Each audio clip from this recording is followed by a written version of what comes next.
This video is probably going to disturb you, just throwing that out there. There were ruins under here. I came across over a dozen sites that were totally erased.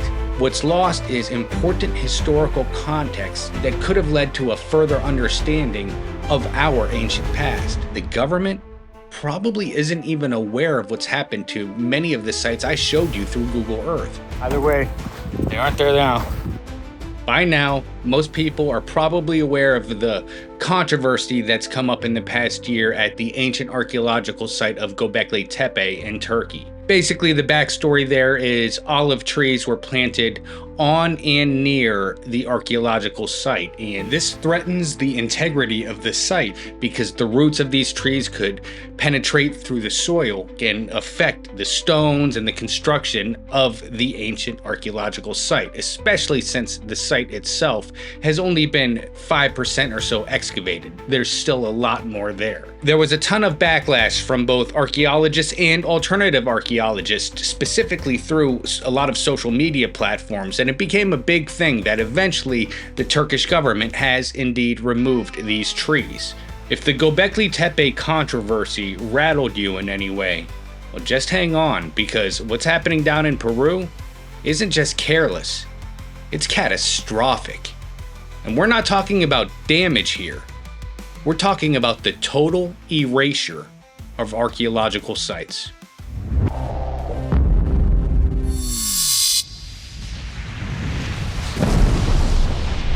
If you've seen some of my prior videos on the channel about the threats many archaeological sites in Peru are facing, well, then you'll recall that agricultural expansion is encroaching on multiple archaeological sites. And beyond that, I came across over a dozen sites that were totally erased by agricultural development using the land to plant fields.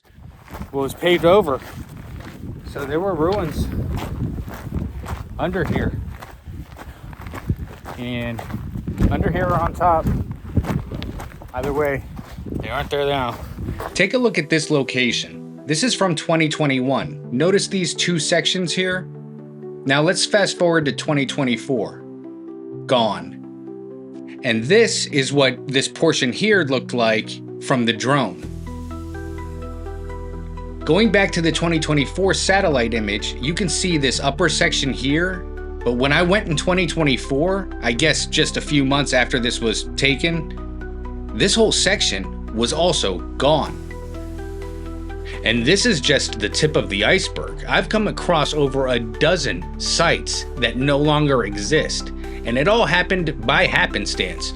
Typically, as I'm surveying for ancient archaeological sites using Google Earth, I'll roll the satellite imagery date back in order to sometimes have a better view on what some structures might be. And then when I would update the map to the most current year, sites that were once there just aren't there anymore. They've been replaced by what appears to be agricultural fields.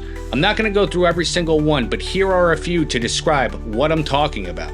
You can see this structure here resting along the ridge of this mountain in the valley. This was from around 2014. Fast forward to 2023, you can see the fields clearly planted on top of it. You can see these ancient structures here in the middle of this valley circa 2017. 6 years later, gone. Here you can see structures from 2016. And the little white potch marks you can see surrounding the structures, well, those are looting pits. Fast forward to 2023, gone. This here is from 2007, and now 2024. Here's this ancient site in 2009, and now in 2024. And unfortunately, it's probably only a matter of time for the rest of it to go, if it hasn't already. All this has been at unknown, unlabeled, unmarked archaeological sites. And while you might think that this type of destruction would be limited to unknown archaeological sites, unfortunately, you'd be wrong.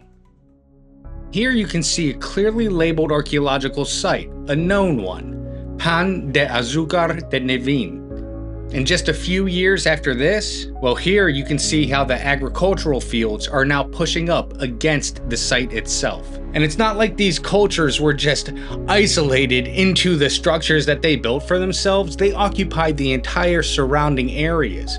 So imagine what developers must have found and gone through, the artifacts, the human remains, the architecture that was buried next to this archaeological site. Because again, the cultures weren't limited to just these small little structures here.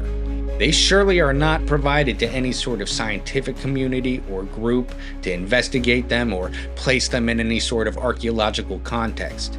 It's quite the opposite. Oftentimes they're just tossed out with the debris from whatever new construction is being done, or sometimes things are sold on the black market. Either way, what's lost is important historical context that could have led to a further understanding of our ancient past.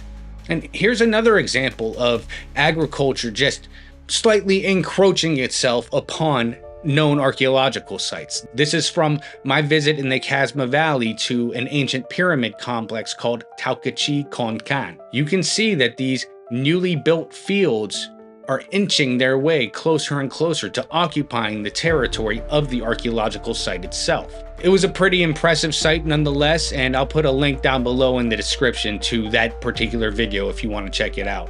And just like that initial site that I started this video off with, even though the most recent satellite imagery was from 2024, by the time I went to this site in person in 2024, even more parts of it were destroyed. So what do you think is going to happen at these sites where the agriculture is already pushing up against them? How long do you think it will be until those are destroyed? And just to give you all an example of how brazen some of this can be, 11 years ago, an entire pyramid was torn down by developers at the ancient archaeological site of El Paraiso on the coast of Peru. And this is one of the oldest cultures in the Americas, and it was just completely leveled over. The same thing happened in the Piura region of Peru in 2014. And in 2017, developers setting fire to sugarcane fields couldn't control the blaze, and it spread to a 4,500-year-old archaeological site, irrevocably damaging it and the murals it contained. There is such little oversight when it comes to these matters down in Peru. And I can tell you with almost 100% certainty that the government probably isn't even aware of what's happened to many of the sites I showed you through Google Earth. There isn't any sort of system in place to continuously check on these archaeological sites, and really there's just so many of them. So the extent of the destruction that's taken place, well, nobody really knows about it. All I can think about is what's been lost. What won't we ever know about these ancient sacred locations and how they fit into the historical context of our past? What could they have told us? We won't ever know. And all I've shown you today is from 3 or 4 valleys in Peru. Imagine all the other locations that have been or are in the process of being destroyed. Many Peruvians have reached out to me personally or commented on these videos, suggesting that the government itself oftentimes profits from some of this agricultural expansion. And while I can't verify or assert that for myself, I will say 7 of the last 8 presidents in Peru going back to 1985 have either been arrested or charged with corruption. So it wouldn't be that far of a stretch to imagine that that type of corruption trickles its way down through other areas of the government, the areas that would be responsible for potentially protecting these sites. I will say, though, that in January of 2024, Peru's environmental and forestry laws underwent a major change. An amendment was passed that eliminated the requirement for landowners or companies to get state authorization before converting any forested land for other uses. And this is feared to have a major impact on places like the Manu National Forest.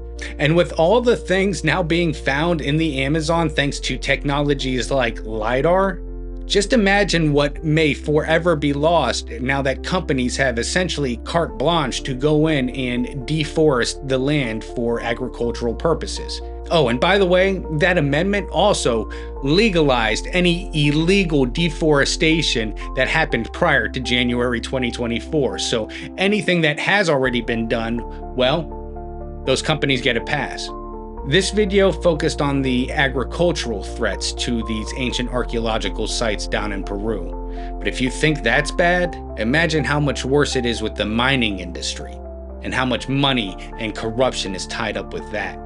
One of the sad truths about all of this is that, well, on the slim chance that any of these corporations or developers happen to be caught, well, they'll be slapped with a fine. And most of them are willing to pay that because the way they see it, their investment, either an agricultural field or a new mineral mine, is going to pay much more in dividends than a little fine for destroying an archaeological heritage site.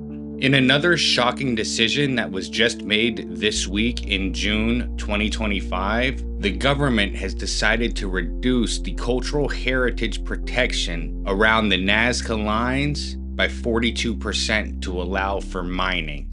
It all leaves you feeling a bit helpless when it comes to these issues. And in a prior video, I brought up the idea of maybe having some sort of local individual who is in a town close to an archaeological site, and if they start seeing the bulldozers come in, well, they place a call to the government or something like that. I threw that thought out there, but the truth of the matter is, well, the developers can pay a lot more than the government's going to pay, and also developers are no strangers to threats of violence.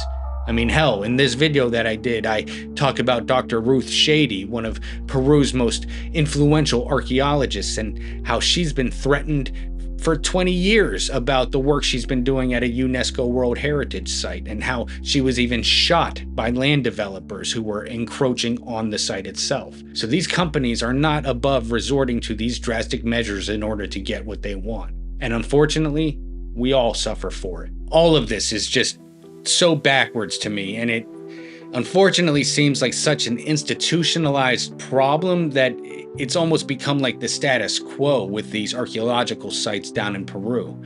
So I'm hoping that by putting it out there this openly and bringing awareness to this subject, that maybe eventually it leads to some positive change. That's the hope, at least, to put some pressure in the right places. What I can say for sure, though, is that I am personally dedicated to capturing as many of these sites, or what's left of them, as I possibly can, before the opportunity to do so just isn't there anymore. As of now, though, I'm just a one-man team with a dream, a mission, and a goal to capture as many of these archaeological sites as possible. And if you believe in that dream and want to help support it, well, Pillars of the Past can use all the help it can get, even if it's just a cup of coffee. There's going to be a link in the description below to a GoFundMe in order to support a future expedition back down into Peru to capture more of these sites. Please put a like on this video, maybe leave a comment down below. It'll help the channel grow, and definitely subscribe if you haven't already. There's a lot more to come. As always, thank you for watching, and I'll catch you in the next video.